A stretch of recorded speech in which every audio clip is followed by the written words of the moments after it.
Perfect.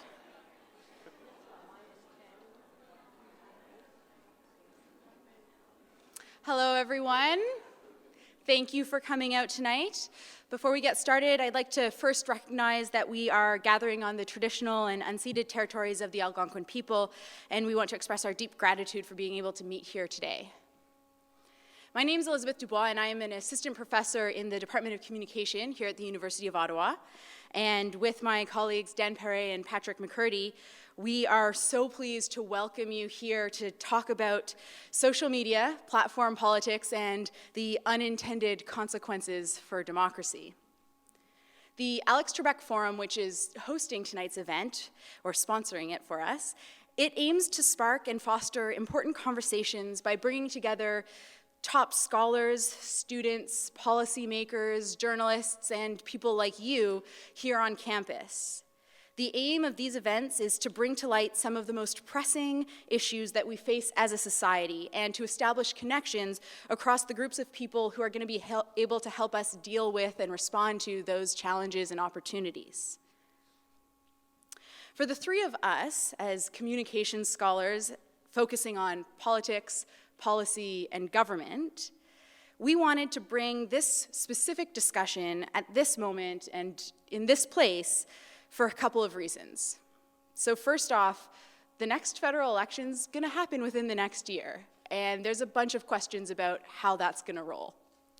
We also see international focus continuing on issues like disinformation and election integrity.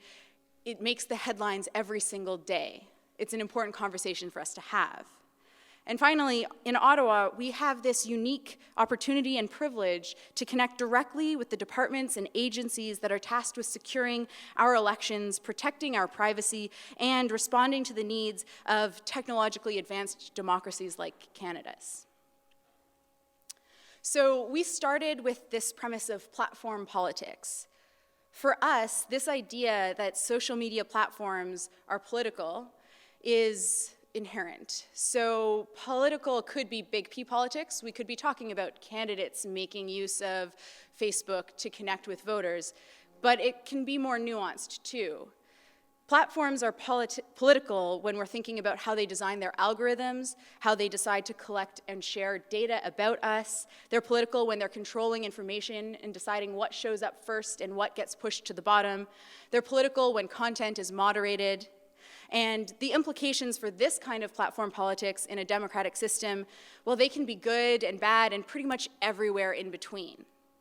So, to help us navigate this domain, we've assembled a panel of experts today to talk through some of these key issues in the context of a democracy.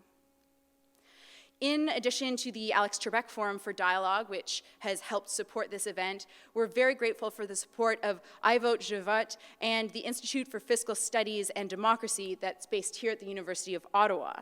And to speak just a bit more about I Vote, Je Vote, and to introduce our moderator, I'd like to invite Kevin Page, who is the founding president and CEO of the Institute for Fiscal Studies and Democracy, up to say a few words.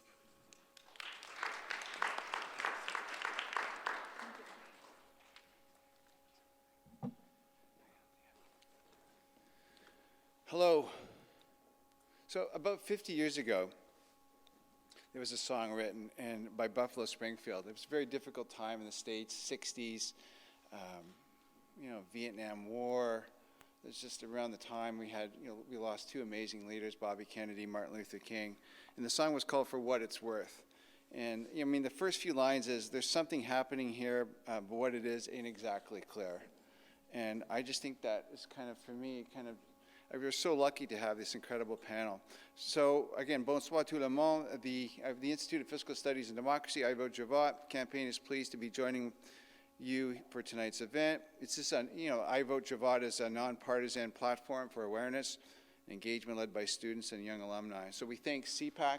Big thank you to CPAC, our regular partner in our events for filming and bringing this and other conversations to Canadians.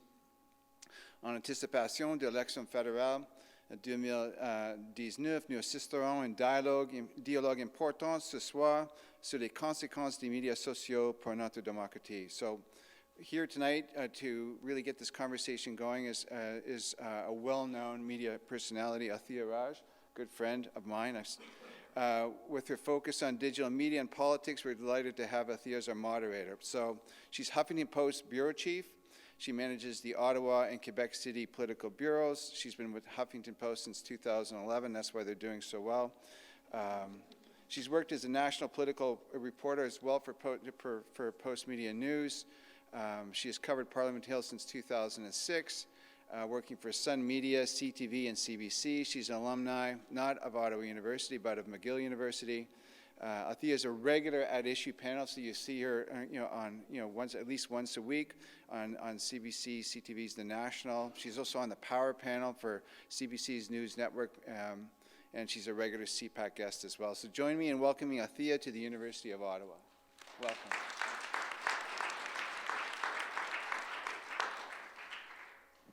Thank you very much for that very kind and generous introduction. I am not your expert, thank goodness, on today's panel. With me, we have three illustrious people who know far more about this topic than I do.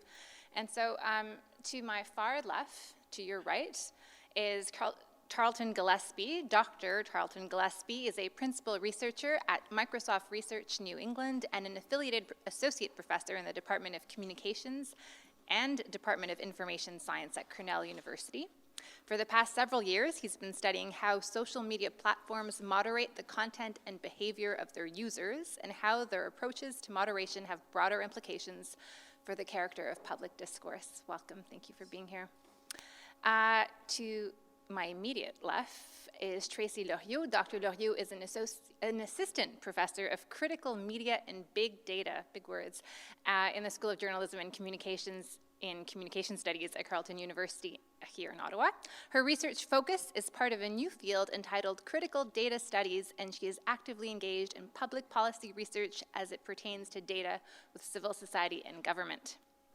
Jane Litvinenko tells me she does not have a PhD, just like me. She's also a journalist with BuzzFeed News, where she covers online misinformation. Her work focuses on analyzing the spread of fake news, digital deception, and the rise of hyper-partisanship through online platforms. She's written about illegal online drug sales, cryptocurrency scams, and uncovered networks of fake accounts using social media to dupe users and profit from the online ecosystems.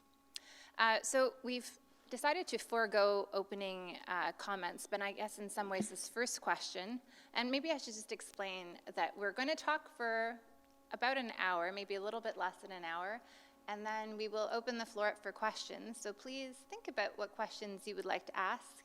And the professors have told me that they do not want more professorial discourses in your questions. So if you could get straight to the point, that would be appreciated. And we'll have questions for about 25 minutes, and then we will throw it to the head of Elections Canada, who's here with us for closing remarks. So the first question I was given to basically ask you is basically tell us how your research intersects with this topic that we're talking about, social media, platform politics. What have you been doing? And where do you see, I guess, the critical issues in this sphere? Maybe we'll start with you, Dr. Gillespie. Sure, thank you so much. So I got started thinking about this. I'm a communication and media scholar, which means that the persistent questions about how the private providers of information, entertainment, and culture have an outsized influence on the kind of things that we encounter and see. That's an old mass media question, and it's obviously a pressing one for the contemporary social media that we're thinking about. I was teaching a class in 2008 at Cornell, trying to teach students that ownership mattered and concentration mattered. Do you realize that ABC equals Disney and they have all these wings, and we were talking about monopolies, and the students were getting it. It was really exciting. It was sort of like a thing that students don't always love to think about, but they were getting the argument. Ownership mattered, concentration mattered. And again, 2008, so I said, well, what about Google? And they were like, well, Google just shows us the web. And I found that a remarkable thought, right? That they were totally aware of the way that a traditional media structure was going to matter for the range of political opinions, what they were likely to encounter in ways that were hard to identify if you didn't understand all the sort of ownership and the way choices were made and decisions were made. But that lesson hadn't carried over to the sort of burgeoning information media and social media. And it struck me as something that wasn't just an issue for students, that the platforms that were emerging at the time had done a marvelous job of presenting themselves as the answer to the promise of the web, right? All the ideas that the web was supposed to offer us about unfiltered information, the opportunity to be authors, the opportunity to find communities of interest in a way that didn't have gatekeepers and didn't have intermediaries in the way. That the platforms that were starting to show up at the time had built that premise right into their services, while they were also introducing themselves right into the mix as organizers of information, as sites in which to encounter people, and growing more powerful and more larger in scope and more international in this very role. And so I was struck by how that promise had gotten so pervasive. I bring it up now, this is sort of ancient news, but I think that we still labor under this idea, this promise, that platforms, whether you are thinking about social media, whether you're thinking about app stores, whether you're thinking about search engines, have made this promise that it's somehow ours. We fill them, we connect to people, we build communities, and they're just there to facilitate that. And I think that that obscures a whole bunch of realities of how they organize information, how the business model drives certain kinds of choices in ways that are harder to see. I have been working recently on trying to think through the idea of content moderation, that all platforms are making choices about what they are not willing to circulate on their platforms. And this has obviously become a huge issue in the news in the last couple of years, certainly political misinformation, hate speech, terrorist recruiting, harassment, misogyny, as well as the classics of sex and violence. My sort of thinking is that the mythos of the open platform has sort of obscured what an important role content moderation plays. That's one place where platforms are making choices about what shouldn't be there, choices about what you should see first, choices about how information is organized. So when I think about platforms, we often think of them as technical accomplishments, right? This is a piece of software or a company. I think it is a new offer of a particular arrangement of roles and responsibilities, right? If traditional media imagine being a kind of gatekeeper, it will organize information by hiring people, selecting out their work, selecting out what article should be on the front page or what sitcom will show up on the at 8 o'clock, and then deliver that unto audiences that they can collect and then advertise to.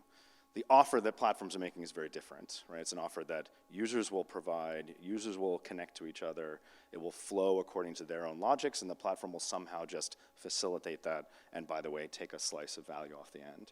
I think we have to rethink or recognize that particular offer of an arrangement of responsibilities, and the kinds of questions about misinformation, hate speech, harassment are pushing us to recognize the kind of second contours of that particular offer. So basically you're saying it's not as open as we tend to think it is. It's not as open as we tend to think it is, and there's an involvement. We shouldn't be surprised that intermediaries intermediate. We will dig into that in a little bit. Maybe I'll go with Dr. Loriot and then Ms. Littenweg after. Bonsoir tout le monde. Hi, everybody. It's really nice to be here on a cold Wednesday night with a room full of people. It's fantastic to talk about these really important issues. As a critical data studies person, I think a lot about who owns the data, who buys the data, and who sells the data. But I also, I think to take a clue from you, I got into this work of examining data in the early days of working for non-for-profit organizations doing social justice work. And we were just trying to get access to basic public data to talk about issues of poverty or to talk about issues of homelessness or to talk about issues of, education in our communities. And what we continuously came across was the fact that the data were not available to us. So to do civil society work and to do the good democratic work of a third sector is supposed to do, we did not have the same information that governments had, and therefore we could not deliberate democratically on par with government on these fundamental issues because we did not have access to these data. Thus, over the years, I was very, very active, back in the mid-90s on the issue of making data available and accessible to the public and civil society society organizations and starting off with open data movements. Later on, data become available to us, and then suddenly data get taken away from us. So if we start thinking of, one of the fundamental ways for democracy to operate is for your state institution, your statistical institution, such as Statistics Canada, to collect data in a fair and objective and methodological way so that it can help inform how we're going to set up our electoral boundaries, how we're going to be able to dispensate different types of spending on different files from health and so on, and that gets canceled. And so one of the things I was actively involved in at that time was actively involved in developing the coalition to bring back the Canadian census. And lo and behold, if the census doesn't actually start showing up, and if data doesn't start showing up as a topic in political platforms. So we saw in the last round of elections that every political party except for one didn't really have data and bringing back the census as a political platform. So suddenly, deliberative democracy and access to data and open data become something of public discourse and something that we begin to know about and we start to think about and we're starting to talk about these very important state institutions. But I also think, in terms of platforms, I think of their monopolistic characteristics. And they are definitely very, very large monopolies of data and software and applications and computer code, as well as being large, very large technical systems of standards and vendors, where we are, in many ways, we give our data, but we come dispossessed of our data. And we become dispossessed of our data with the terms of use and how we give away these data. And then once we've been dispossessed of our data, how those data actually become privatized and they get resold to large entities called data brokers. And data brokers, as we've heard recently, such as Cambridge Analytica, actually affect and nudge and shift and change and can influence elections. And we've seen that, we've experienced it, and we hope that we can prevent them from doing so, but I'm not sure that we really know how to do that, and we're going to have to really think through how we do that. But I also think of how data get commodified and get sold and bought, and then how they come back and affect us. So if we think back of a lot of the social media platforms and we think of data brokerage firms, they use those data, they resell those data, and those data may show up in your insurance company, and your insurance company, for instance, may change your insurance rates based on your consumption, based on your social media feeds.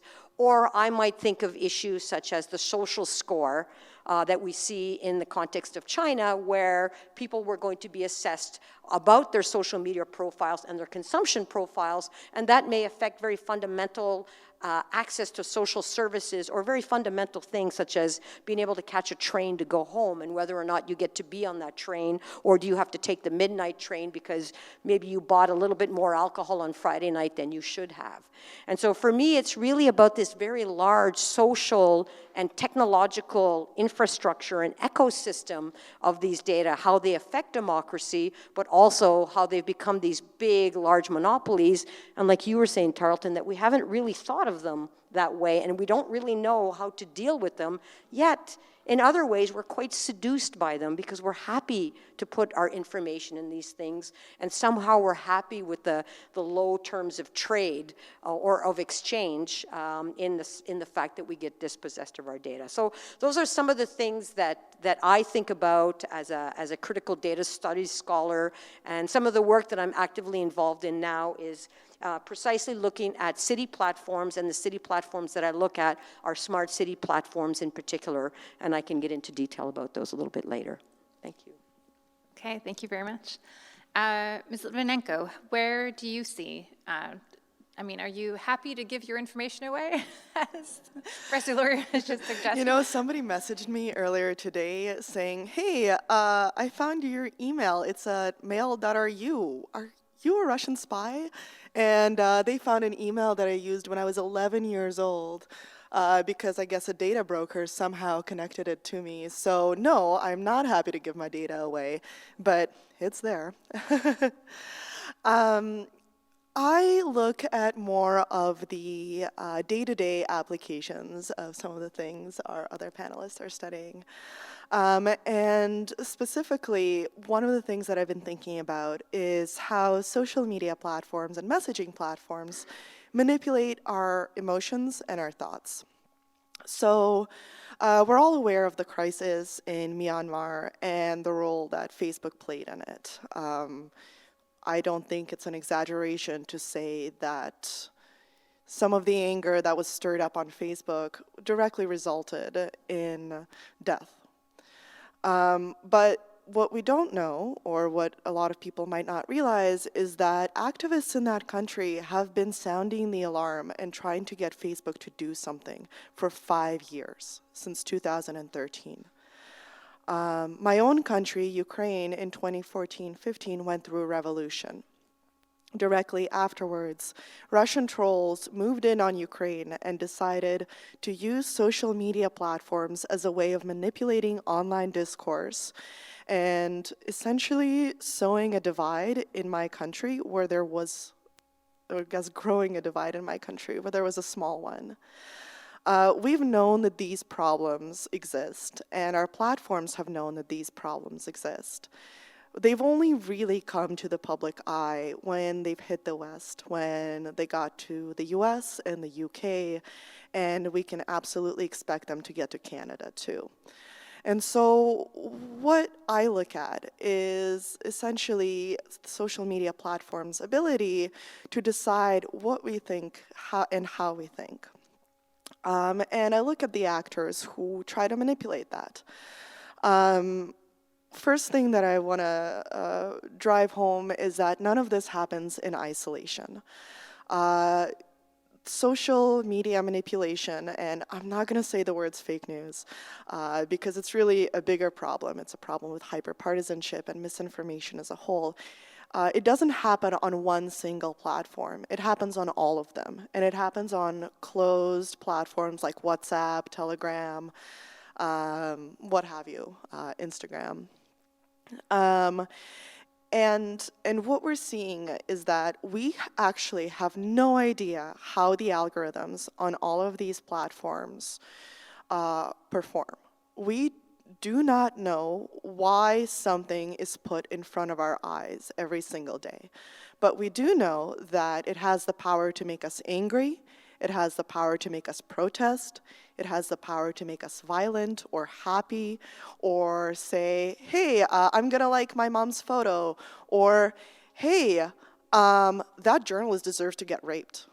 Those are extremes, but they both exist because of social media. The people who use social media manipulate it very skillfully, whether they're state actors or homegrown. And one of the things that I want to stress is that, yeah, Russia is a very sexy buzzword because we all like to think of, you know, Boris and Natasha, the Russian spies who like to wear a lot of wigs, and maybe, you know, were transplanted here as children, or whatever the plot of The Americans is. I didn't actually watch the whole thing. But realistically, homegrown actors who game social media platforms and game our emotions are just as effective. So what we need to do, if we want to look at democracy and the way it manifests on social media platforms, is we need to figure out a way to get a hold of this ecosystem and seek to understand how it impacts us. I still have the 1,000-yard stare from the midterm elections, which I helped cover. And one of the things I've been thinking about, one of the very specific instances that I've been thinking about pretty much every night since it happened, was a decision that Twitter made. I noticed early on, and many other academics early on noticed, that there was a tweet that featured a 14-second blurry video of the voting box and the little receipts that Americans voting is wild, guys. Their voting process is crazy.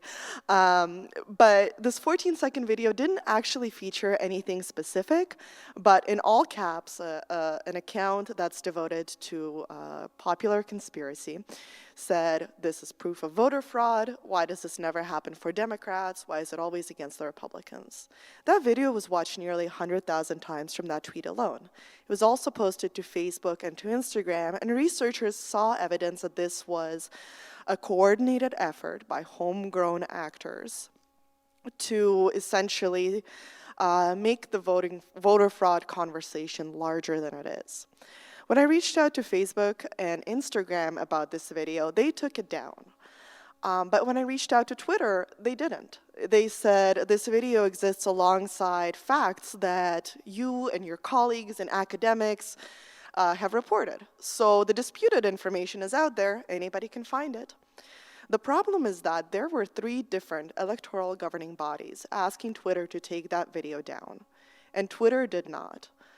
And so when we think about democracy as it lives on social media platforms, one of the questions that I want to ask is, why did Twitter not listen to bodies that were administering the democratic process in a country? And how can we prevent that in Canada in the coming elections? Okay, I feel like there's a lot there to unpackage. Sorry. No, that's great. Let's start there, I think.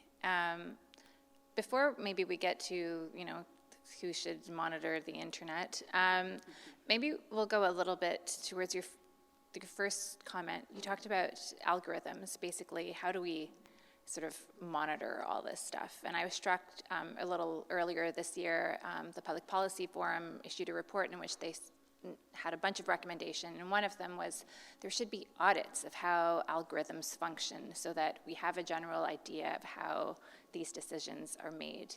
And so maybe we could get the 3 of you to weigh in with your thoughts about kind of what are the ethics about algorithms and the lack of human moderation. Is it even maybe perhaps the opposing view ideal to not actually have humans involved in this process?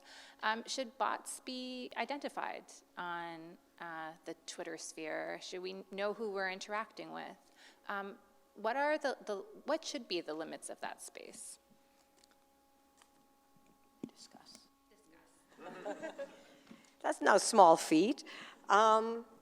So I think I think of algorithms, machine learning, and artificial intelligence as data processes. So I think of not just that particular process, but I think of the data that go into them, because the data that go into them are as important as what is done to them, and is as important as the outcome, and is as important as what that outcome does to go back into the system and retrain it to do things. So I'll unpack that. So let's say we have a predictive policing system. So the police have a platform that they input their data in, and they're trying to predict where there might be some risk of a particular kind of crime. It could be property crime, or it could be something more nefarious like a sexual assault. So imagine in the context of Picton and Vancouver, had they had such a system. So that would be an argument to have such a system. If we start thinking of predictive policing systems in different cities, if we situate a predictive policing system platform in Baltimore or in South Central Los Angeles, where you have a paramilitary police force and you have stop and frisk that is not without much oversight, and you have a particularly racist context where some people will be overrepresented in the system versus others, you've already biased your system. Because your machine learning system is going to learn from data that has already been collected in a biased and systemically racist way. Then your system may be quite objective and might work quite well, and it might have a perfectly normal algorithm to predict what it is supposed to predict, but you're training it and your inputs are off. So sometimes it's not so much about the audit of only the algorithm and of the machinery that is running the system, it's actually an audit of the full process, because it's the full process that really matters in many, many instances. It's the process of how are the data collected, what kind of data collected, how are they sorted, who has authority to look at those data, who has authority to look at the decisions related to the outcomes of these machine learning systems, what are the rules and regulations related to these systems. So, you know, there's a great book called Automating Inequality that looks at social welfare systems, for instance, and the rules of social welfare systems, and how the rules of social welfare systems, just the rules themselves, are already biased and creating systems of inequality. And if you embed those kinds of rules into code and software and decision-making systems, it's just going to reinforce that inequality, and it's going to do it faster. So yes, auditing for sure has to happen, but you can't just audit an object. You must audit the entire system, or what I like to call the assemblage of all of the systems, that from the rules, the regulations, the laws, the math, the algorithm, the software, the data inputs, the outcomes, and then what you do with those data. Because what we do, maybe, let's say if there was such a system in Ottawa and there isn't, what we do with those data might be very different than showing up with a paramilitary police force at your door, looking at you and saying, we know that you're possibly going to commit a crime shortly. We're keeping an eye on you, which you might actually see in the context of the US, and we've seen in the context of Chicago and South Central Los Angeles. But what we do in Ottawa might just simply be, well, maybe we need to look at some socioeconomic parameters to help people in those communities.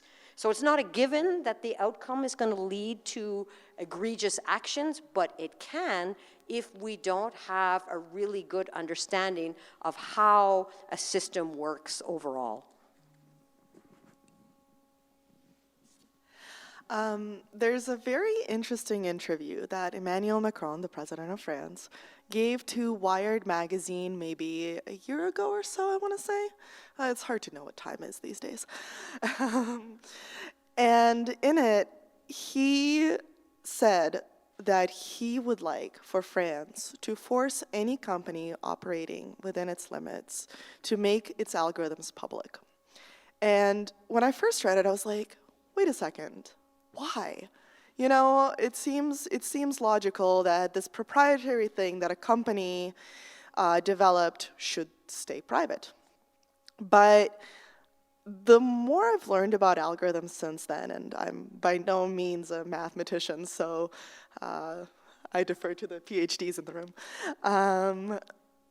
the more I realized that it's very possible to build an algorithm and not know what its final outcome is going to be. So, for example, what has Facebook told its algorithm to do?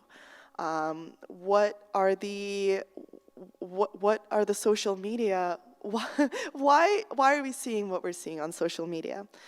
And the other issue with algorithms is that we cannot teach them humanity. Time and time again, scientists have tried, but just as algorithms cannot tell truth from fact, as is evident from Facebook starting its fact-checking program, algorithms can't really tell right from wrong either. So I think that when we think about algorithms and when we think about the idea of legislating companies who use algorithms, we really have to take into account the enormous impact that they have on our lives, and not just social media algorithms, but policing algorithms, educational algorithms, marketing algorithms. Understanding the impact that they have on our lives, I think that one of the most important questions legislators today can study is whether algorithms should be public. And I think that there's a very, very strong argument for them being public. I agree with all those instincts, but I get hung up on the language, because I think that just like the word platform, the word algorithm is often a way to obfuscate what we're talking about. So I don't know that there's a system in any of these examples, whether it's social media, whether it's predictive policing, where there is something called the human and there's something called the algorithm, and they are separate. So I think that what we call the algorithm is very human. There are people designing it. There are people deciding what data it's trained on. There are people tweaking it. There are people saying when it shouldn't apply. There are models of what they're premising that algorithm on.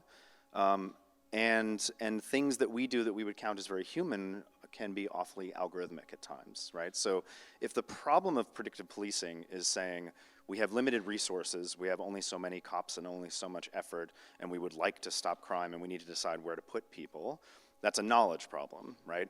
We think we know where things tend to happen. We don't know where things are going to happen tomorrow, but we have to make a sort of like judgment on that.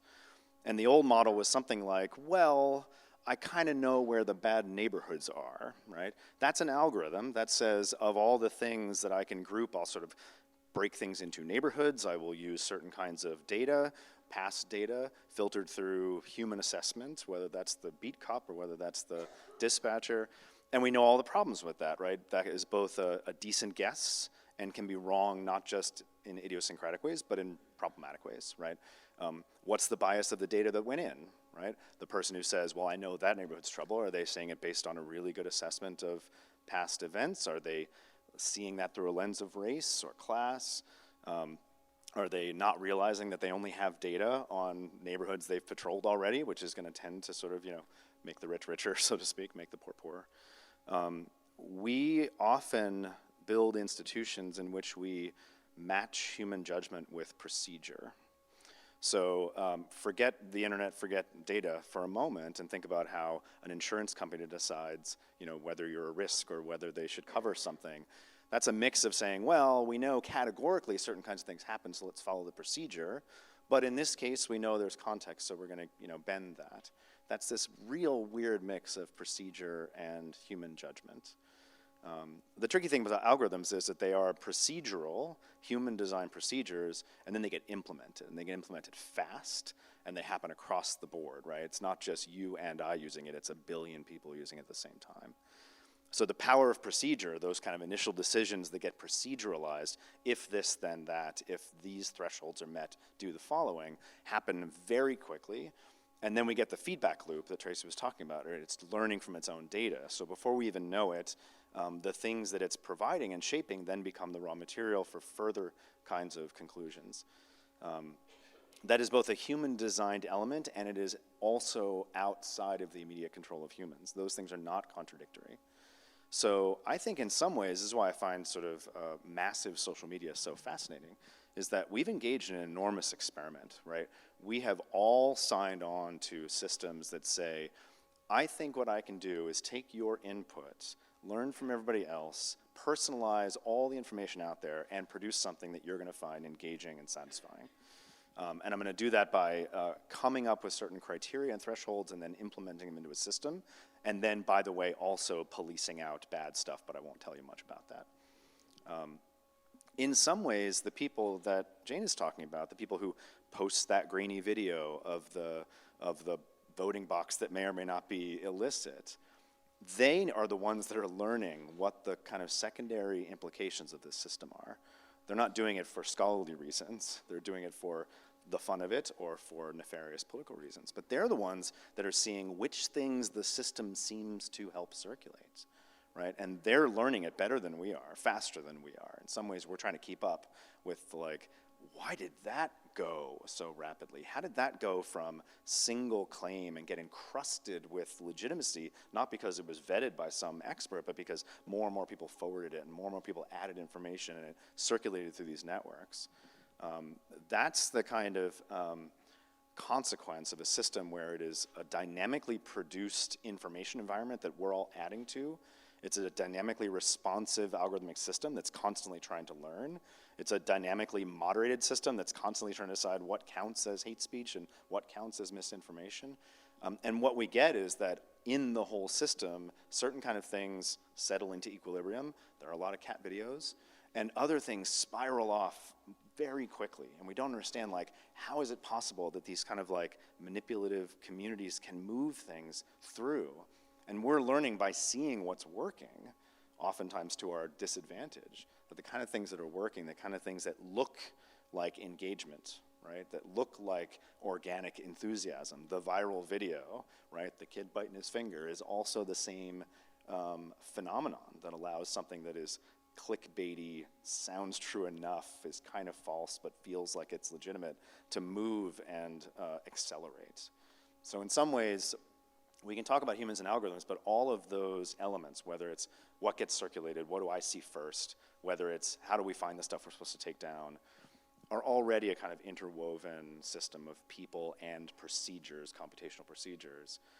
And we're going to have to think of them as a system and begin to recognize that they amplify things and they obscure others.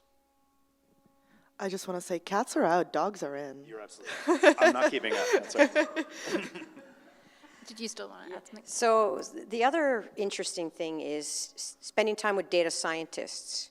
So data scientists are really interested in problem resolution. So they're not always interested in the inputs, and they're not always necessarily situate the outcomes in a context. But what they love is being able to work with a lot of data, make sure the math works, and to get an answer.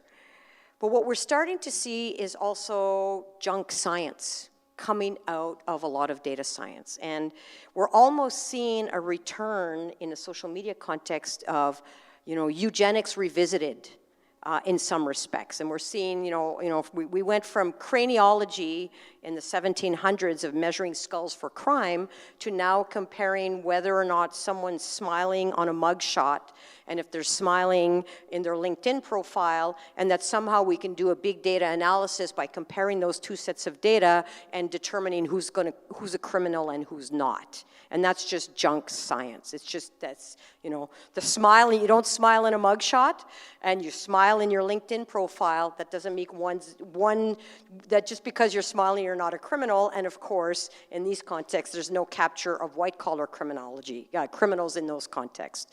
There's also the junk science of, we're gonna look at your social media connections, and we're going to see, you're a little bit flamboyant with your friendships, the chances of you being gay are quite high, and therefore we're going to develop a kind of algorithmic gaydar from your social media profiles and a collection of your social media profiles with this idea that we can predict up to a 60% accuracy, which means what exactly and where and when and at one given time, that you're probably going to be gay.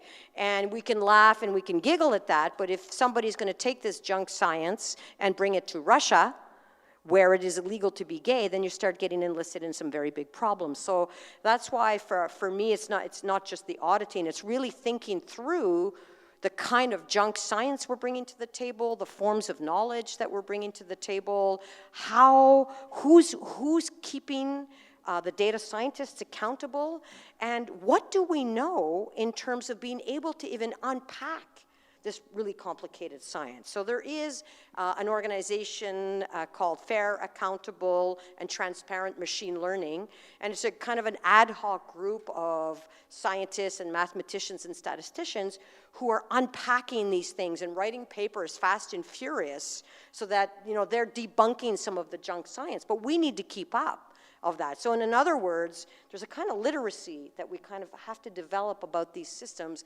that we haven't caught up. You can say leave it to us, but I don't know about you, but I can tell you that I don't have that level of literacy. I have to rely on the people that I work with in computer science and software engineering to help me unpack this, which essentially means that we need really good cross-disciplinary teams of people to audit, but also to question the thinking and the science and the philosophy behind a lot of these systems, and to push back on things that just don't seem quite right. Because I don't think there's enough pushback on a lot of these things.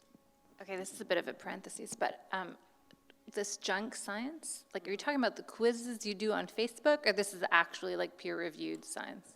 The both.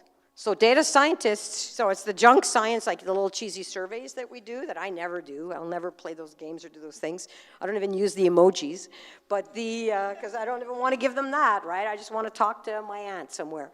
But in terms of so data scientists are actually developing large, they're doing analysis of these large systems and coming up with these ridiculous assumptions of junk science through the math of comparing your LinkedIn profile with mugshots and passing it through an algorithm to say the likelihood that someone's going to is a criminal, and that you can do just by looking at people's faces and the neural networking that you've trained the system based on the mugshots and the LinkedIn profiles, that you can identify who's a criminal, which is just junk science. It's just not possible. It's like, it's going back to the days where we measured skulls and said, ooh, that big skull, little Neanderthal-like, for sure committing a crime, right? Which was just junk eugenic science in the day. So it's like it's coming back again.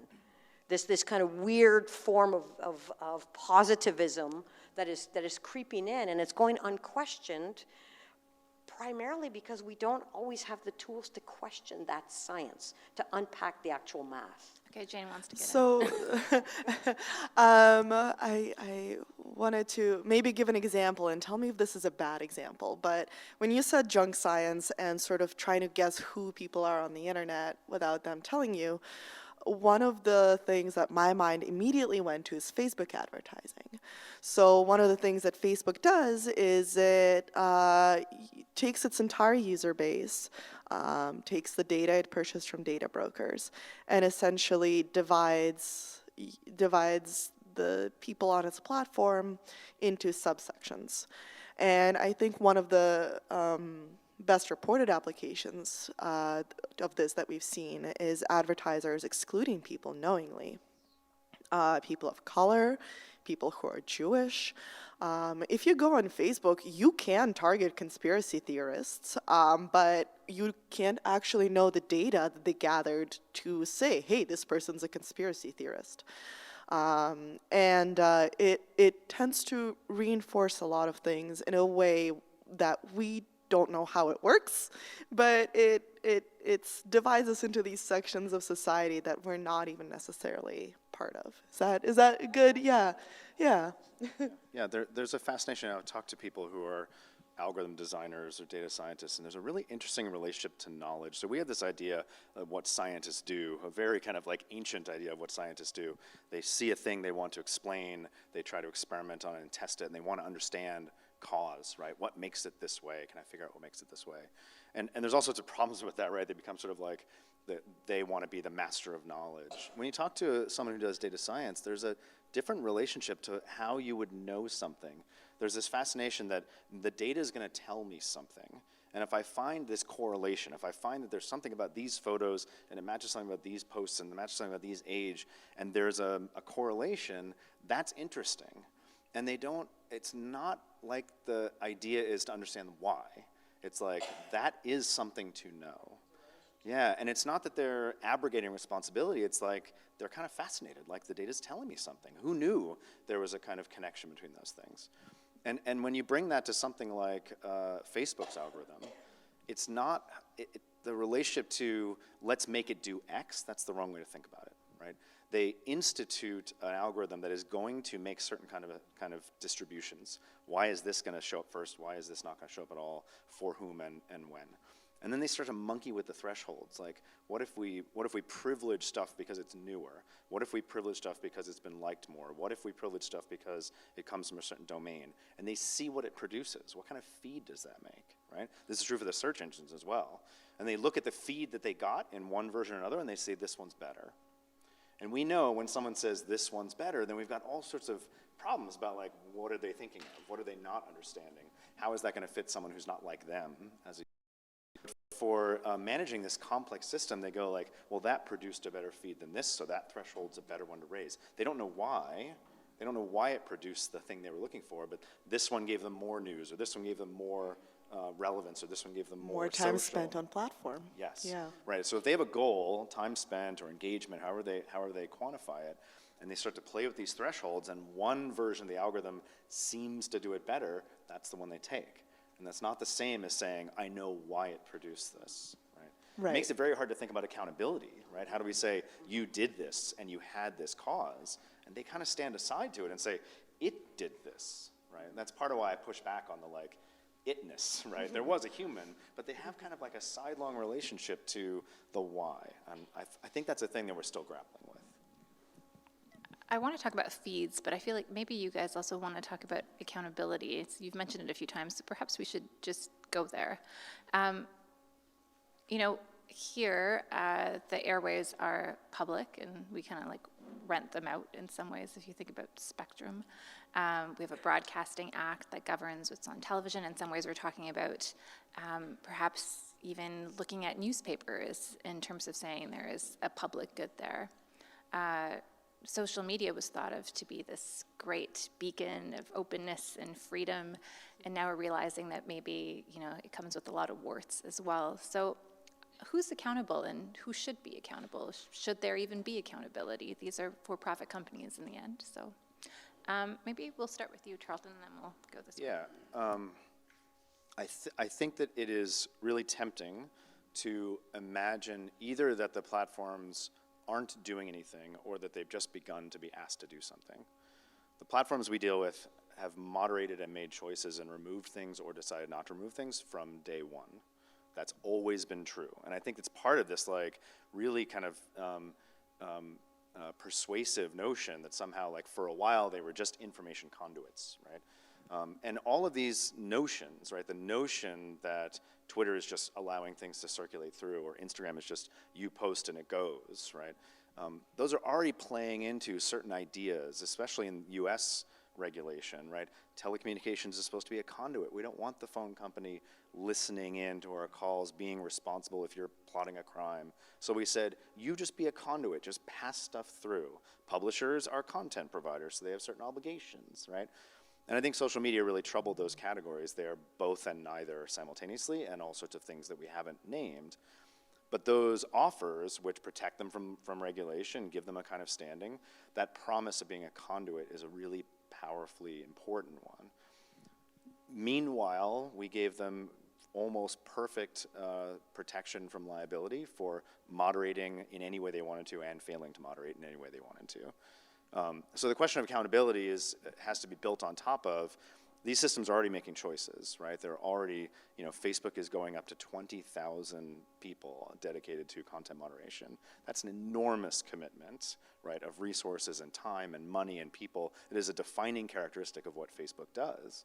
Even though what Facebook still promises for us is like, you get on, the feed is there, the friends you want, the videos you want, the news you want, it's all happening.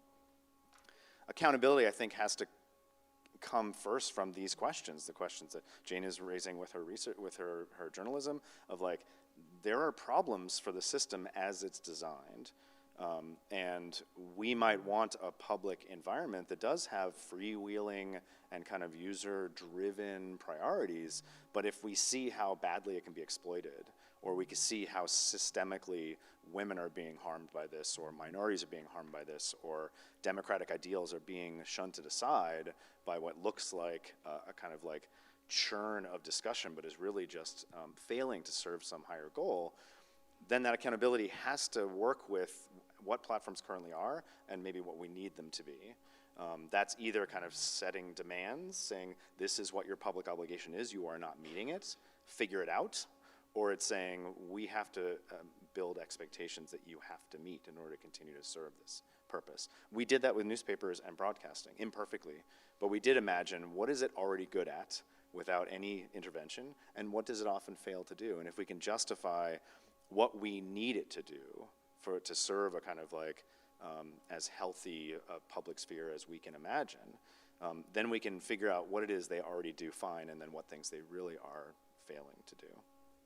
It sounds like what you're saying is that they have been self-regulating to prevent public embarrassment as a publicly traded company, and that's good enough. Is that fair? Yeah, when I talk to people at the platforms, the people who do content moderation are genuinely interested in people like being safe and thriving, and take this work seriously. So it's not just how do I avoid embarrassment, although that's a very powerful motivator, but it's there's only so much that they can see as the nature of the problem, and I think the nature of the problem has become more and more visible.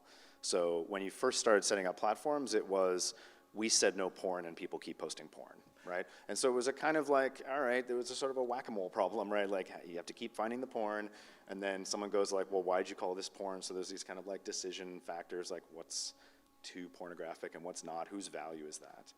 But we've got a whole second level of the kind of like pernicious problems that we're facing now, which aren't just is there a reason for the platform to say this does or does not belong, and then how well does it get rid of it? It's people are taking advantage of the very way the system works to do something extremely harmful. And now we need those platforms to say, we built a system that does amplify, and unfortunately it amplifies the genuine and the artificial, and it's extremely hard to distinguish the two. So how do we fix it, Jane? You talked about, I think the Reuters story with regards to the... Yeah, the $1 million question, thanks. Look, I think that when we talk about governance of social media, there's a few different levels. The first level is the actual content moderators who have horrible PTSD, generally, who are in developing countries, who are systematically underpaid and denied benefits by billion-dollar companies, million-dollar companies. I think that that's really important to acknowledge. The other level of governance is not actually social media companies, but the companies that social media companies hire. So most of the moderation that goes onto our platforms is actually outsourced. And if you haven't watched the Channel 4 Undercover documentary about people who moderate social media, I would highly recommend it, because the moderators who are in the trenches, so to speak, in the digital trenches, they are told what to remove and what not to remove. And here's where the chain of governance kind of breaks. Social media companies are very good at building technologies, but they don't do any social work. They're not very skilled at policy.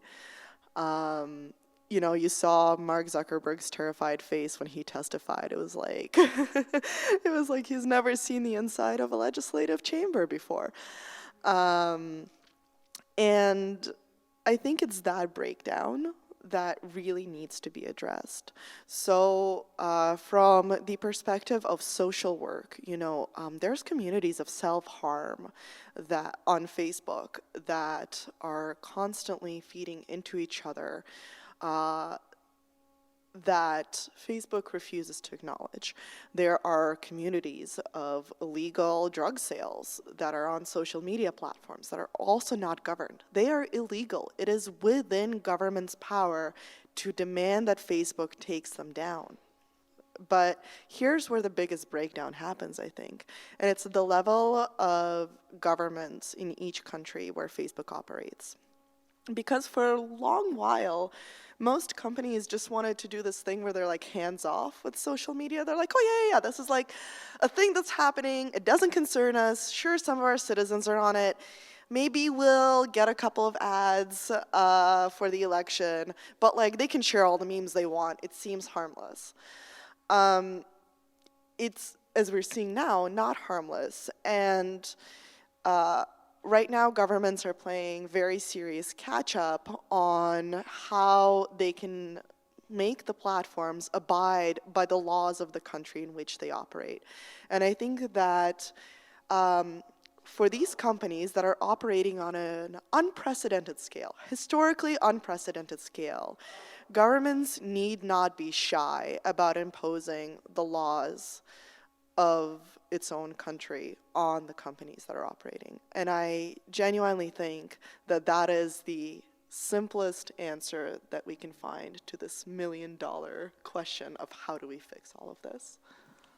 Like, grow some balls. Well, actually, the lady parts are the ones who take all the hard hits, so that's what they should be growing. But anyway, that aside, so I couldn't help myself with that one. But I think of who's buying this stuff. Because there's the social media platforms, there's what's happening on the platforms, but then there's the data brokers that are buying from, and who are also the third-party reusers of the outcomes or the outputs or of your data that have been commodified and repackaged and resold. And so those data brokerage firms take the data from all these different social media platforms, and they may, use some of that as inputs for the junk science that I was talking about earlier, Or they may recombine those data with your consumer, your transaction card data, with your credit card data, and they may also use the open data that your state provides and combine all of those things together to organize you into segments or into clusters. And by virtue of those clusters and those segments, either do direct marketing and or direct politicizing of ideas where maybe you can get certain groups of people to vote for you and not vote for the other team that's coming up in the elections. But it's those same data brokerage firms also sell their data to governments who survey them. Now, our governments have very clear divisions of power, at least in the Canadian government. We have clear divisions of power: health data, Canada Revenue Agency data, and statistics data. They're not supposed to meet each other between and among the different branches of government, and there's very good reasons for that. We complain about the stovepipes, but then we're very happy about the stovepipes because we don't want those data sets to talk to each other directly. So how do you bypass that? Well, you go buy those data from a data brokerage firm because they don't have to adhere and to follow to that same kind of regulation. And you lease a service that brings in these social media platform data, and then you search on that service for whatever kind of combinations of things, or you buy data sets and you buy clusters from those databases. So it is in a way, the accountability comes to those who are purchasing and those who are procuring. And who are we procuring from? Who are we purchasing from? What do we know about what we're buying? Where do we maintain the list of who we buy from? Because I've done some analysis on Government of Canada websites, and CIPIC, the Canadian Internet Public Policy Interest Clinic, has been doing that work here from Ottawa University to try and find out how are these companies classified, who buys from them, what exactly are they buying, which areas of government are buying, and how are they being used, and we don't even have that fundamental thing. And we don't even know how to classify them because we don't actually have a classification system, in the business codes or the NAICS codes to classify these kinds of companies.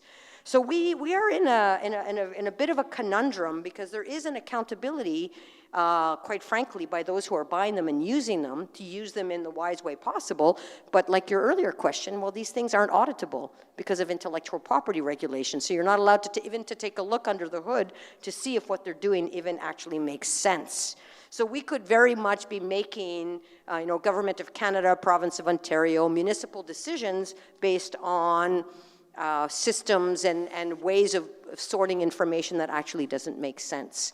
So I think we have a lot of really deep systemic work to do to just get a handle on some of the really big questions that are not only associated with the platforms and who's delivering, but actually who's buying and selling. Because in a way, we're buying, because it's our tax dollars that are buying, and we're buying from these sellers who are almost selling us snake oil in some respects. Before I open it up to the audience, I'm going to ask you to indulge me in a question for my own personal interest, and maybe just to make your answers pretty brief, although I suspect there may be some overlap with some of the questions in the audience. Next year, this time, we may have a new government. We will have just come out from a federal election. I and a lot of my colleagues are very worried about polarization of the electorate. I would like to know what you think we should be thinking about as we head into this election year. What concerns you about what you see on these platforms? I don't know if you have enough time to get into what should be done about it, but what should we be aware of? You want to start? Sure. I'll just make one observation to try to keep it brief. So one of the debates that we've been having in the US and has begun to happen on the platforms is this question about identifying political advertising. And in the US, we have these very specific rules about identifying political advertising on television and print. You have to demonstrate who provided it and funded it. And that had never been extended to any of the sort of social media online examples. So there's been a bill that they've been considering to say that social media advertising should also be identified. Facebook Here too, we have a bill they're considering, okay. Although I think the CEO might tell us it's not sufficient, but. Well, I'm going to tell you now it's not sufficient either. So Facebook sort of jumped ahead and said, okay, we're going to start doing this, and immediately it began raising these questions about, well, which things are political? Which things is it going to obligate to meet this higher standard? And it raises this question about like when we actually govern complex systems, there's always a kind of distribution of who does what, right? If you think about complex existing systems like the financial system, what do the banks do? What does the oversight do? What does the state do? What is the customer responsible for? Where are the places that can be exploited? Where are we comfortable having oversight? How can that oversight be abused? And we think about sort of like where it makes sense to hand judgment to an institution and where does it make sense to disallow that judgment to happen. The way that Facebook took it on and the way that the US bill at least was sort of imagining, it creates a judgment that needs to be made by the platform, which things are political and which things are not. That's an immensely difficult and problematic thing to distinguish. So I would say, and this is like a bolder suggestion, but I think a more reasonable one, is to say, rather than having to identify political advertising and where it came from, why not advertising? Because what that does is it doesn't require Facebook to decide which things are political. It requires them to distinguish which things were paid for, which it actually knows, right? And we have traditional media where we tend to know the difference between advertising and not. In fact, historically, we've struggled with things that kind of blur the lines. But we are clearly finding in the social media environment, the things that are paid for and the things that are not are very hard to distinguish. So that to me would answer, but then double down, right? I don't want honest ads, Bill. I want like honest ads on steroids, right? We could imagine a different model that says that would give us information and it would ask Facebook to not make a distinction that then its judgment is part of the mix, right? It's in fact reporting something it does know or should know. I'll make it really, really, really brief. One is coordination, which I've already talked about, and two is racism. Racism has been used to distract the conversation in pretty much every election this year, and it's going to be used in ours, and we really, really need to be aware of it and be careful with it. But when you say that, what should be done about it?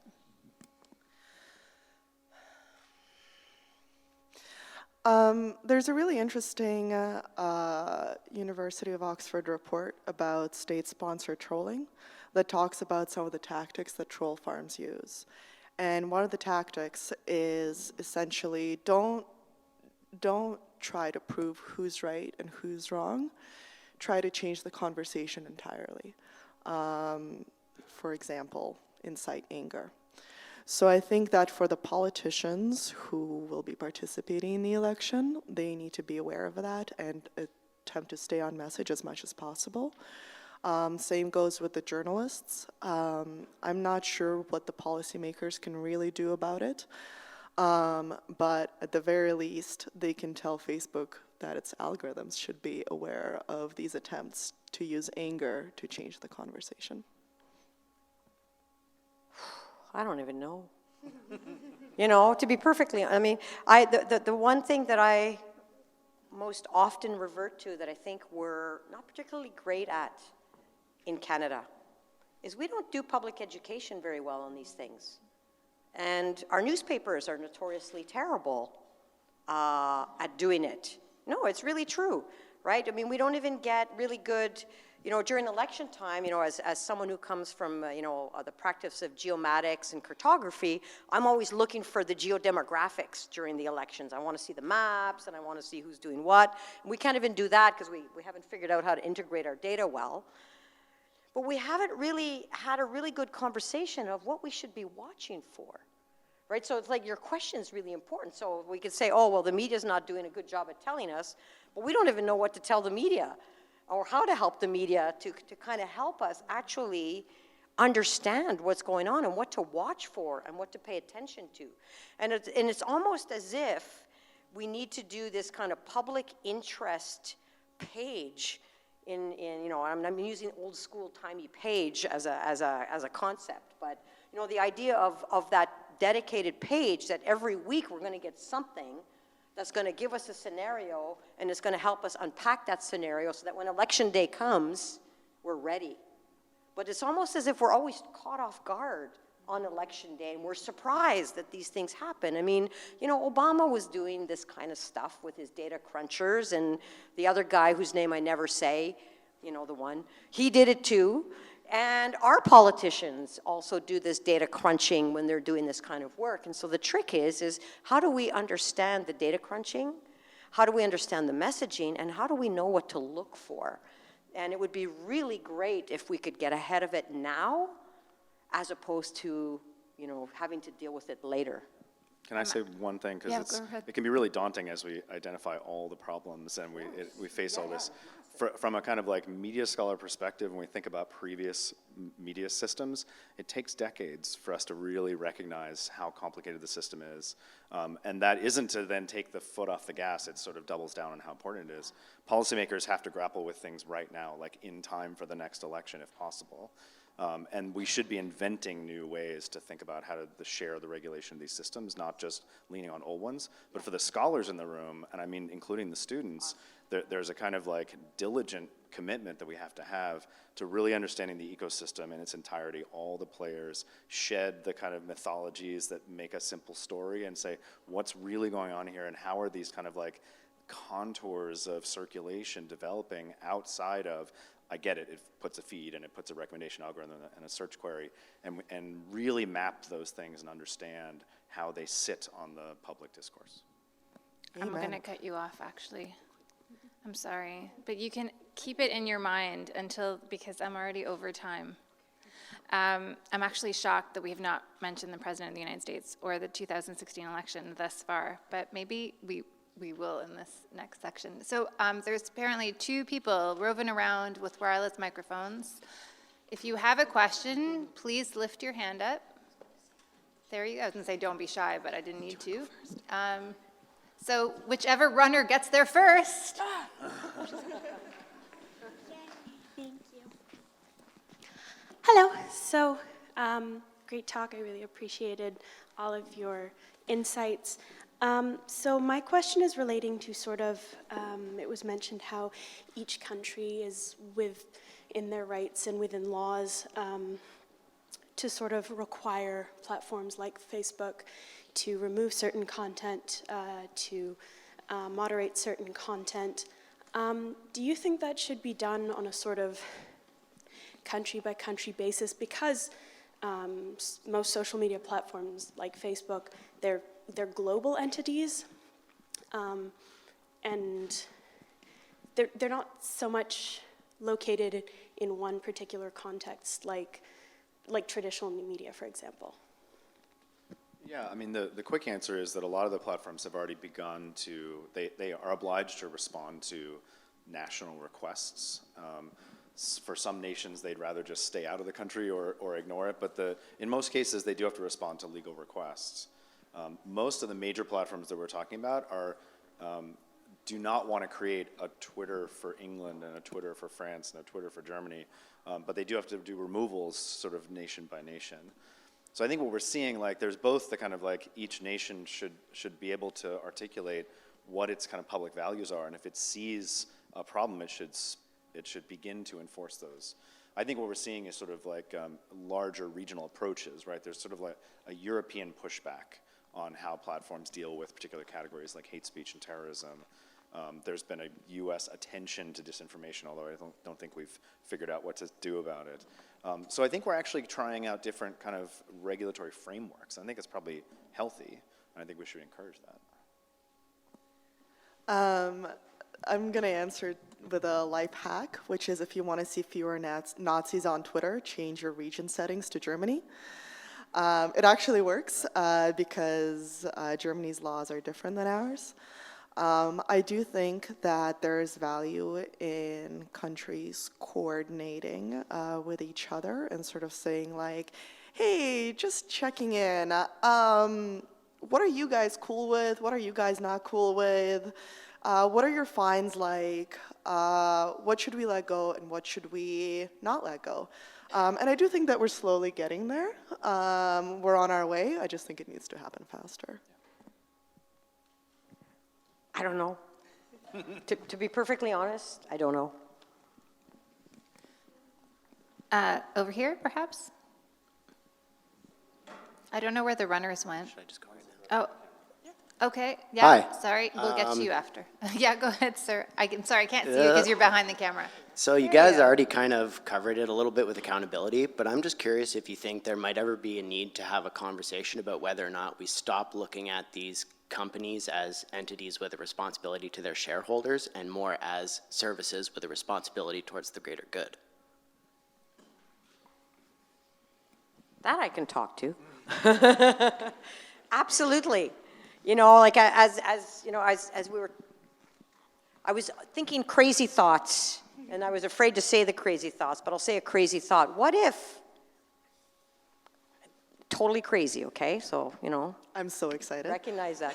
What if we said that 2 weeks before an election that these things got turned off?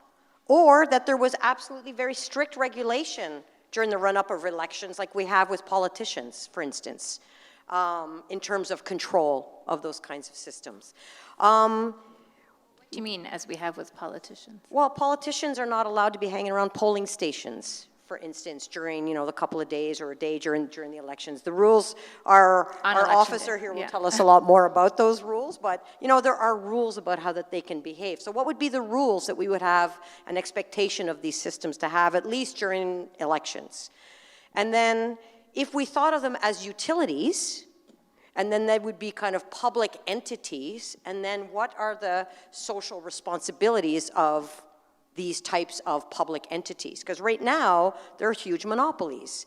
And I do not know how to deal with this particular kind of monopoly. You've been doing some thinking about that, but I don't know enough about the political economy of these systems to speak about that. But certainly there's a problem with these massive monopolies having so much control over our systems. And so how do we do this work of trying to keep them accountable?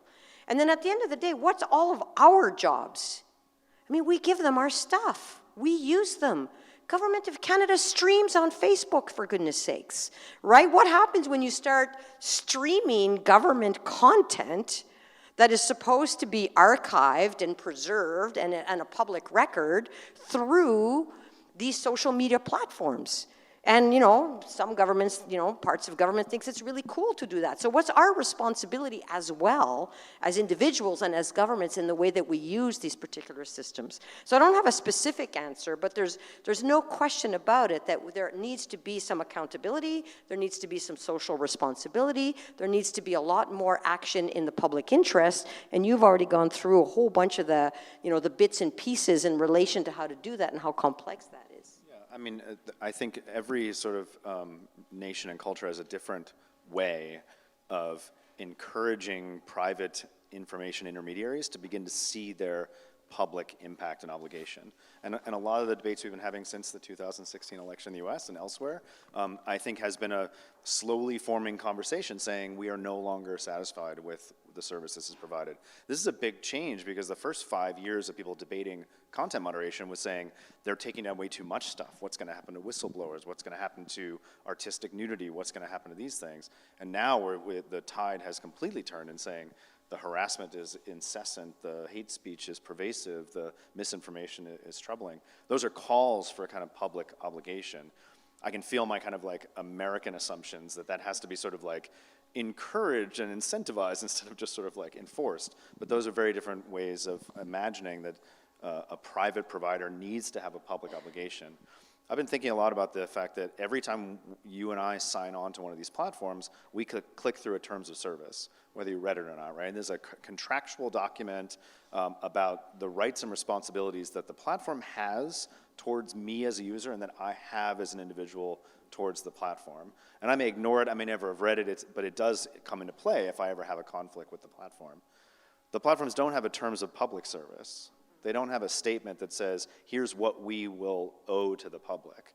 And so I can feel that's like a very American one. Like, wouldn't it be great if they all wrote one? But we could say, like, that's a standard we demand. Like, say what your commitment to the public is, or we're going to tell you what your commitment is for you, whether you like it or not. Not so crazy. Jane, do you want to add to that? I just co-sign. Yeah, this is good. Yeah. +1, yeah, like. Go ahead, sir, with the glasses. You've had your hand up the whole time. I'm sorry, I thought we had two runners, so. Can't do that because we're on CPAC. Okay. Use the microphone, please. Okay, Paul Beckwith. So is first past the post the best system to be resilient to these attacks on democracy? Or, you know, what about proportional representation or ranked balloting? I would say that that would be much more resilient, so the type of election system is important. Second, it's always a catch-up game and the technology is always ahead.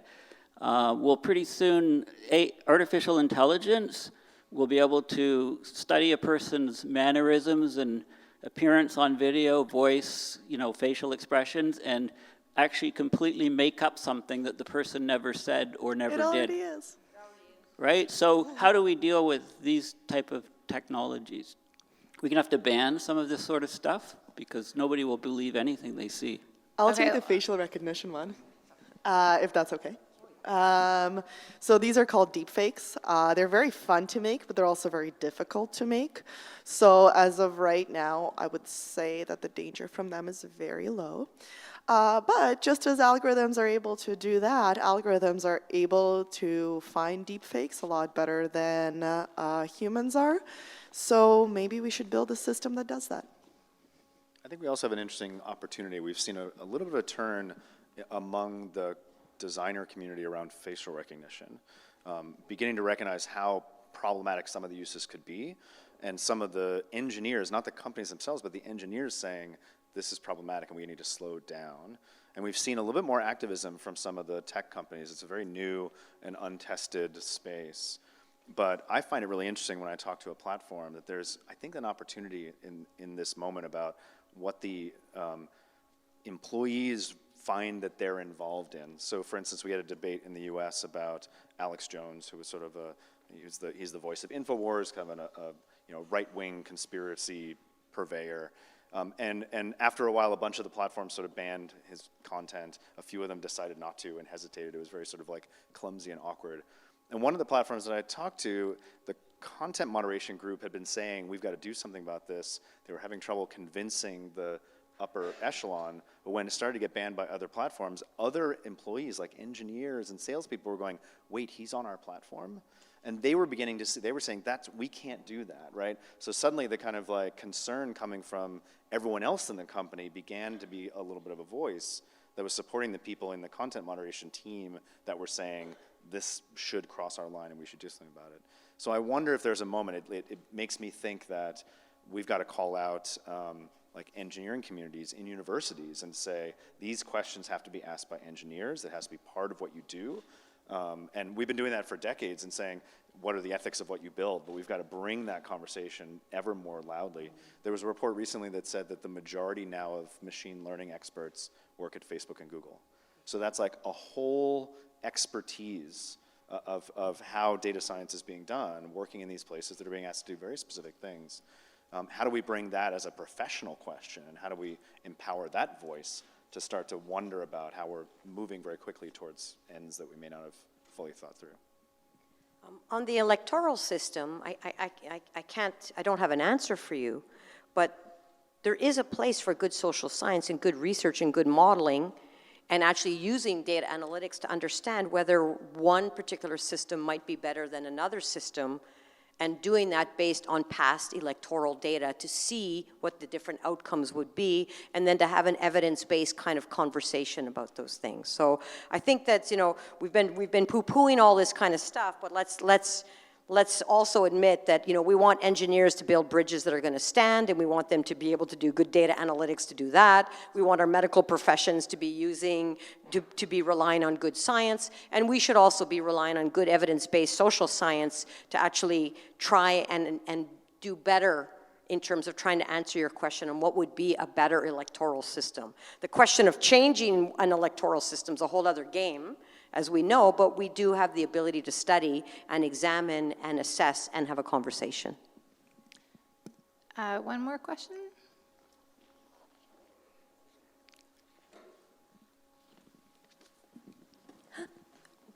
Good night.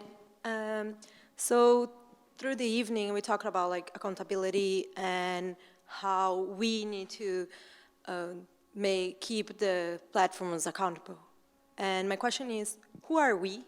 and what are the different roles of the different stakeholders, and especially what can the civil society do to keep these platforms accountable? I mean, I think the we has to be a network of all sorts of players, right? So I think there's a call that each individual user should be thinking about these systems differently. I think the platforms have work that they can do, both in making more transparent what they're doing, providing different tools to users, thinking about how to support communities to do moderation themselves. I think governments have a place where they can start to say, what would a public obligation look like that hasn't been imposed before? And then I think civil society, activists, journalists have been calling out, like, this is what we can see as the harm, this is the tradition, right? So if it's a political question, here's the problems we've struggled with in the past, how are they playing in this moment? If it's hate speech, how are the old questions about allowing reprehensible speech versus honoring the fact that there's harm in saying something, how does that translate? So I think the civil society groups have a great role and have been playing it in calling out these kind of pernicious problems and making them intolerable to the broader public. So one of the most interesting things that happen to me on the internet is that when I write about something that's false, that has benefited people on the right, I get some trolling, like some, threats of violence. I kind of discount them at this point. But when I write about something that's false on the left, that benefits the left, I get just as much outrage. I get a lot of trolling, a lot of name calling, a lot of loosen up, you're no fun at parties. I'm a lot of fun at parties. And so what I think the individual can do is impose standards on those around them. If you see somebody post something unseemly on your timeline, call them out. Nothing bad is going to happen to you. Or you can report them. Just the same way that you would hopefully stand up for somebody who's, part of an unfortunate incident in real life. There's also been this really, really interesting movement across the world, but also in the US, of people who take it upon themselves to just casually in their spare time investigate what goes on these platforms. So people, find hoaxes, find bad actors, just for fun. And I can tell you that journalists pay very close attention to people like this, and very often talk to them, feature their work, and it ultimately does have an impact. So I think that it's not just the policymakers who can make a difference here. I firmly believe that if you want to have an impact, you can do it through your own actions all the time. Because I guarantee you there's at least like 5 people in your friend group who are posting a ton of garbage. Maybe there's one flat earther, maybe somebody doesn't think that vaccines are a thing. You can help de-radicalize them. I think we need to go to social movements again. So there's interesting scholars. So one of my colleagues, Professor Merlina Lim, is a social movements scholar and expert, and she's looked at social movements and political movements around the world. I think we need to learn from some of the work and the observations that she's made. We need to look at people who are activists in this space. So I'm thinking of Stefania Milan, who looks also at social movements and activism in this kind of space, and how would you organize a social movement to counter some of the things that we see. I mean, for goodness sakes, the antiquarian booksellers, who knew, just recently pulled out of Amazon, took out 4 million books that was listed on ABE Books because Amazon was going to make an arbitrary decision to exclude 4 or 5 countries because of a couple of booksellers that have been misbehaving. And they said, no, you can't just suddenly wipe out 4 or 5 countries from this very limited kind of book-selling retail space. As a result of your decision, we're pulling out. So they pulled out. And suddenly, Amazon started having a conversation with antiquarian booksellers. So I think we need to actually, maybe even keep the advertisers accountable. And advertisers maybe want to pull out of some of these social media platforms when they're seeing some of this kind of egregious behavior. And, right down to, the things of individuals calling people out. But when it comes back to what we're going to see next year with elections, it's with our feet on the ground and literally local community development and public education locally, at the old school kind of public centers and public fora. And maybe we need to actually read, that's what I was going to say earlier, so I finally remembered it. We actually need to read political platforms. Crazy thought, right? Can you imagine we actually read the political platforms and make an informed decision based on a political platform, not just what somebody said and repurposed and said and reorganized and made a meme and sent around? That we actually did our due diligence as citizens to actually read the platforms and bring our critical thinking to the process. So I think it's not one actor. I think the we is us, but the we is civil society, media, and so on. Thank you. Just a quick note on the advertisers. There is actually a movement called Sleeping Giants that calls out advertisers for saying essentially, did you know that your ad ran on this list of sites that have been known to perpetuate, racism, sexism, homophobia, you name it. And it has been fairly effective. Hundreds of advertisers have pulled their money from these sites. The beautiful thing that social media does is give us all a platform, and shame is very effective.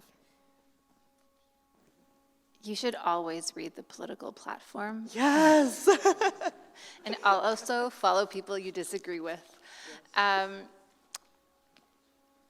We don't have time for another question, but I would like to kind of wrap it up by asking you to give us a question to think about. So if you could in less than 2 sentences, what do you want to leave the audience with thinking about tonight? Charles, maybe we'll start with you. I want the students, whether they're engineers or social scientists or people thinking about information in society, I want them to think about we've had 10 to 20 years of incredible innovation on how to efficiently move exactly what information I want or the platform thinks I want to me and how to match an ad to me. And very little innovation on the other half of the promise of the web, which was I need tools to self-organize communities and govern them effectively. So what would it mean to have another decade of development in interface design, technical design, AI, machine learning that has that ambition in mind? I actually think that the last question we got was the most effective one, so I want to turn it back to the audience. Just imagine whatever social media world you want to live in and try to contribute to it. And also think about leaking to journalists. There's a great concept called technological citizenship. And it's from Andrew Feenberg, and it's the idea that we live in a technological society, and technological decisions are political decisions, and that we should have the power, we have knowledge, and the capacity to act as technological citizens and to intervene in these systems. And it's up to us to figure out how's the best way for us to intervene. And I think, like you said, the last question, I think, started to tease out some of those ways of intervening. But I would absolutely say that all data science, engineering, software engineering, algorithm, classification classes all need to have ethics as part of their classes, which right now they don't. I give those classes and they're petrified by the time that I leave. They're shaking, they're upset, they're angry at me, but then they actually start asking these really important questions and they realize that they have a social responsibility to make better things, but it's our responsibility to make them make better things. So I think it's a two-way street. Thank you very much. Thank you to the audience for asking your very smart questions, and I'm sorry we didn't get a chance to get to all of you. And to our panelists, thank you very much for sharing your insight with us. Thank you for having us.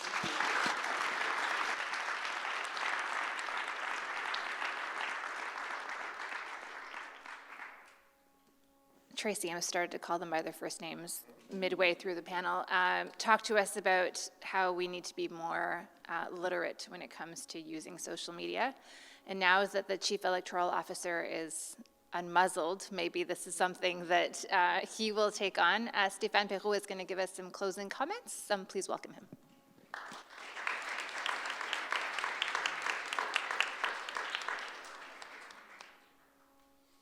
So thank you for being here, and thank you for giving me the opportunity to be part of this quite interesting and challenging conversation.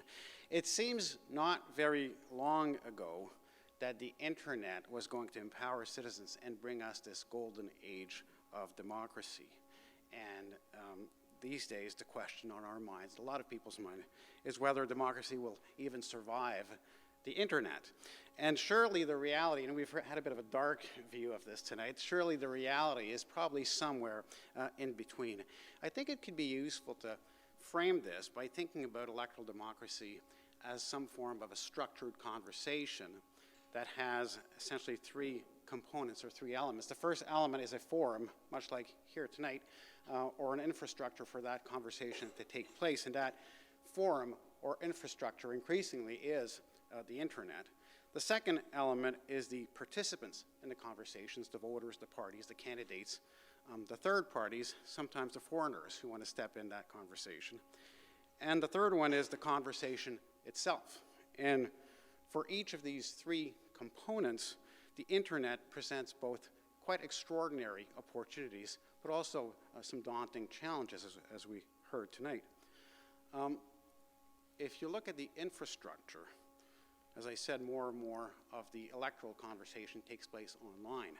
We are in Canada still and for the foreseeable future going to vote on a paper ballot and count those by hands, and I think that's a good thing. But at the same time, we do offer more and more services online. Voters register online now. Candidates, if Bill C-76 passes, candidates finally at the next election will do their nominations online. They won't have to travel to returning office. They will do their nomination online, get the list of voters online, the maps, and they'll report their financial information online at the end of the election. Parties will also receive online services. So we're doing a lot more online services. Campaigns, of course, are increasingly campaign online. They fundraise online, they advertise online, they target online. And the media are, of course, nowadays platforms that we can access 24/7 on our phones, including at the dinner table when we're not supposed to.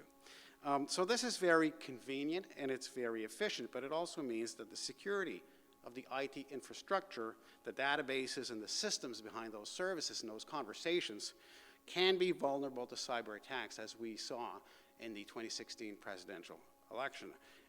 And so cybersecurity is now becoming a major part of the election.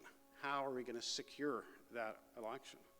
So that's the first layer, the forum itself, or the infrastructure. The second element is the participants. And again, the internet does present formidable opportunities and threats. Of course, the power of the internet is its reach. Anyone can reach out to anyone or everyone, more or less unmediated, anonymously if that's what you want. But if you're going to offer services online, you need to know who you're dealing with, right? So we need adequate authentication mechanisms, and that's fairly straightforward, even though it keeps on evolving. But more importantly, concerns about identity now also include concerns about who is communicating with us online. Are we dealing with bots, or are we dealing with humans?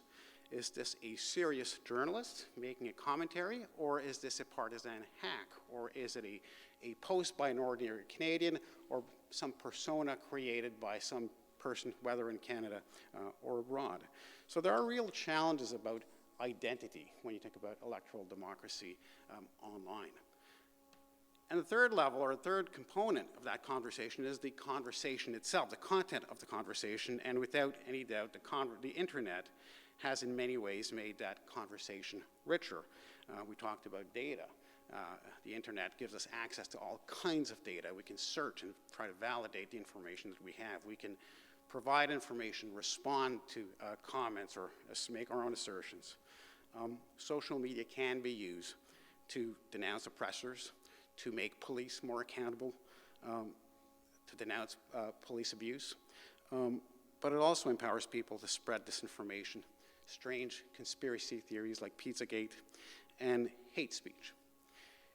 And through micro-targeting strategies, we are not so much participating in a conversation in this supposedly clash of ideas as we are the recipients of tailored messages that reinforce or amplify our pre-existing views and sometimes our very worst instincts.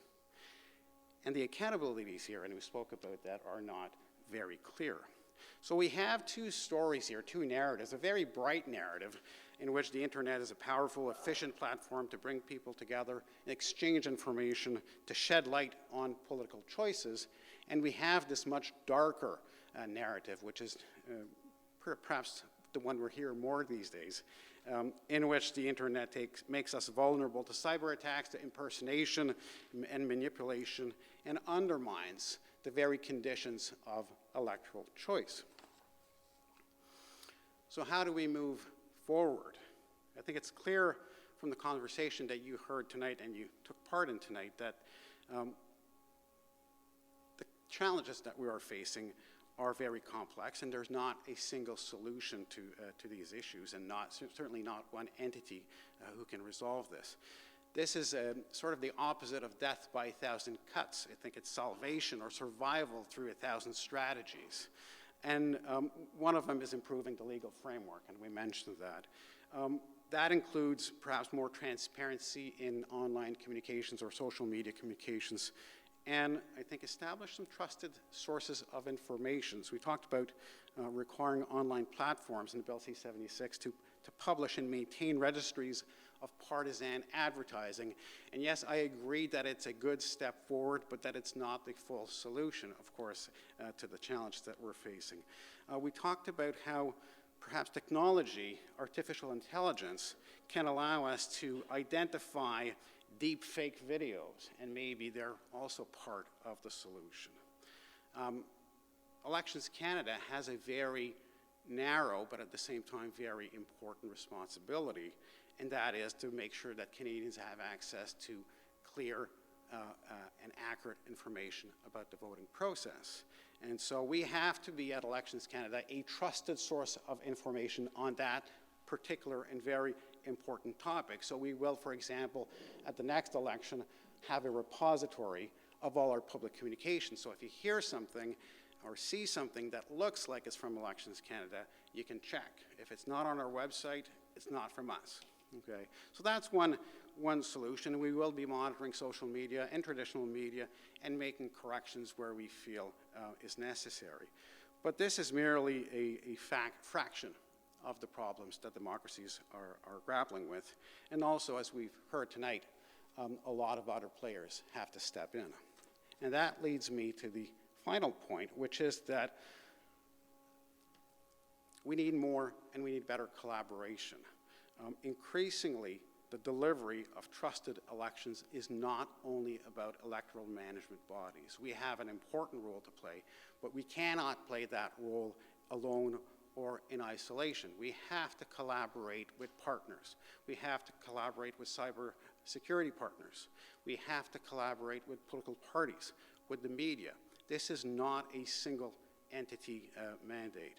And so, for example, over the last two years or so, we have invested quite significantly in upgrading our IT infrastructure and making it more secure. And we've done that with the support and the advice of the Communications Security Establishment of Canada. We are also working with a range of security partners in the lead up to the next election, looking at various scenarios. What happens if? What do we do if this things happen? And who does what? And how do we make sure that nothing falls between the cracks? And so we have to partner with a range of groups. With the Commissioner of Canada Elections, we've reached out to social media platforms and established lines of communication so that we can address issues that arise during or in the lead up to the election. We're also working with parties. So what happens is if a party receives a silver platter, an offer of hacked information, juicy stuff on their opponents, will they take it? Will they use it? or will they agree not to use it? So we're having conversations with the parties, and they're interested in those conversations. So I think what we're seeing is this is really a team effort. That is, it's not one group or one entity. We all have a very important role to play, and it's the collective efforts that will help us address these challenges. I think we're also, I think fortunately, there is a high degree of awareness nowadays about these threats. I think we're fortunate in a way to have seen what's happened in the US and the UK and France and Germany, and so there is some awareness quite across society on these issues. And there is, I do feel, a shift towards a more collaborative approach to address these threats than there has ever been in the past. I would add and conclude on the importance of public discussions like the one that we have this evening. They help us both to reinforce awareness and try to better understand the challenges and perhaps come up with a few fragments of solutions. So we need many, many of these conversations and to come up with all kinds of little fragments that add up and will make a difference. So I want to thank sincerely the organizers. Merci, je n'ai pas parlé beaucoup en français. Merci aux organisateurs de cette conférence. Je pense que c'est très important. We need to have conversations like this. So thank you. Please don't leave. All right. I'd like to know what the party said about the silver platter. We're having the conversation in a couple of weeks. Has anyone said, no, we wouldn't do it? No, well, they've not. They've all agreed to meet. There really is. I mean, this is something that's interesting. I think parties see that they need to come together. They may disagree on a lot of things, of course, and they may compete ferociously with each other. But I do think that they understand the need for an environment in which that debate can take place. So I think there are elements of good news in there. Stéphane Perrault, thank you very much. Thanks for taking the time to join us this evening and give us your thoughts. Thank you.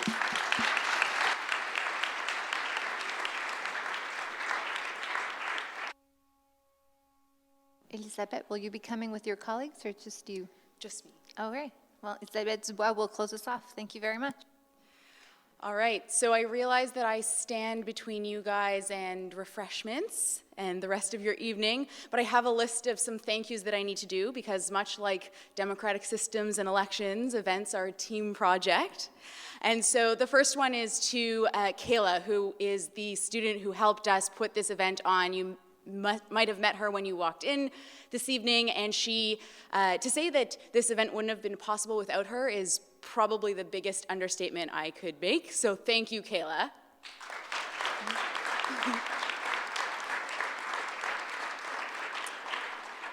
All right, I also need to thank the Alex Trebek Forum for Dialogue. They have been wonderful in supporting this event. The I Vote, Je Vote team and the IFSD team, they have been amazing co-hosts of this event, and I'm very excited to continue these kinds of conversations with these amazing groups that are working on campus. I also need to mention the Center for Law, Technology, and Society, which has been extremely helpful and which organizes events on similar topics throughout the year, so I suggest checking them out to see what other events they've got on the books. In terms of events on the books, I'm also going to plug the Chancellor's Debate, which is happening on Monday next week, where we're looking at democracy disrupted, and we're going to be continuing a bunch of these conversations in that panel discussion, and so check the U Ottawa website for that. And finally, I want to thank you guys for coming and joining us today, being part of this conversation. It is a team effort. We do need all of you in this room and all of your friends and families and all of your enemies also to be in on this to help us make sure that our election is strong and that we can trust the results that come from it and that we have faith in our democracy. So thank you so much and have a wonderful evening.